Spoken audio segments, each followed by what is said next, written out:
GPI atau teli ini kita gunakan sebagai output teli. Ada dua teli, ada warna merah untuk PGM dan warna hijau untuk ini ya, saya tampilkan di sini. Ini yang merah ini untuk PGM, kemudian yang hijau untuk review. Nah, ini untuk aktivasinya atau kita gunakan fitur ini bisa menggunakan kabel DB25 untuk koneksi ke PSF ya. Ini gunakan di sini. Nancapnya ke mana? Kalau ke switcher, nancapnya ke sini ya. Nah, itu. Nah, di situ teman-teman biasanya bisa colokan ini ya, konektor DB25 ini. Nanti untuk konfigurasinya bisa dilihat di channel atau di ini ya, bisa dilihat di manual booknya 4E HVS 350. Nah, untuk portnya, karena DB25 itu artinya dia punya ada 25 port, ini teman-teman bisa lakukan konfigurasi, bisa lihat di manual book 4E HVS 350 itu di 1 sampai 24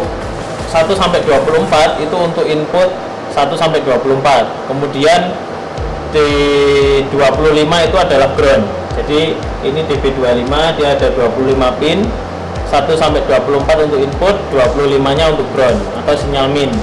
Ada kamera yang dia butuh sinyal min untuk membaca sinyal ini ya, untuk membaca sinyal GPI ya atau teli.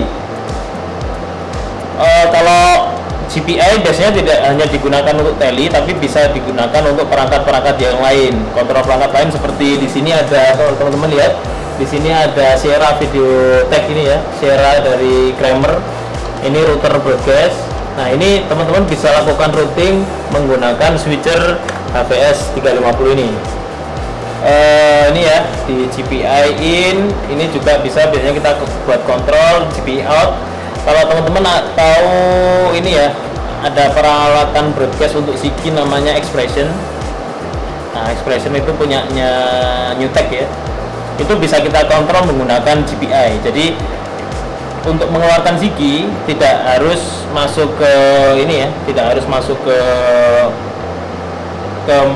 Expressionnya, tapi bisa kita shortcut menggunakan ini ya, menggunakan user button.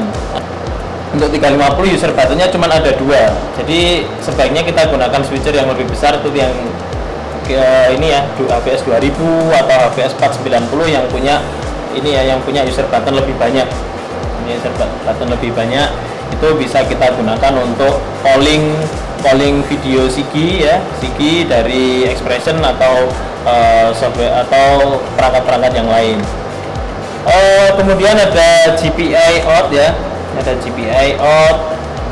Ini teli 1, teli 2, ini bisa kita setting juga. Nah, ini P nomor ini pin ya, ini enable atau disable, itu bisa kita gunakan atau tidak. Dan ini P-no, ini pin nomor berapa, kita misal pin nomor 1 kita red teli ya, kita gunakan red teli untuk in 1, atau pin 2 ini kita gunakan untuk 1 juga bisa. Ini red teli nomor 1 itu bisa kita setting tergantung. Biasanya itu kita lakukan setting ini ketika konfigurasi DB25 kita salah. Misal harusnya pin 1 kita solder di pin 2 atau pin 3 seperti itu. Nah, jika terjadi kesalahan demikian, kita tidak harus membongkar DB25 ya, tidak harus kita bongkar ulang. Kita bisa lakukan assign di sini di switcher, di menu ini, di menu teli, itu bisa kita rubah.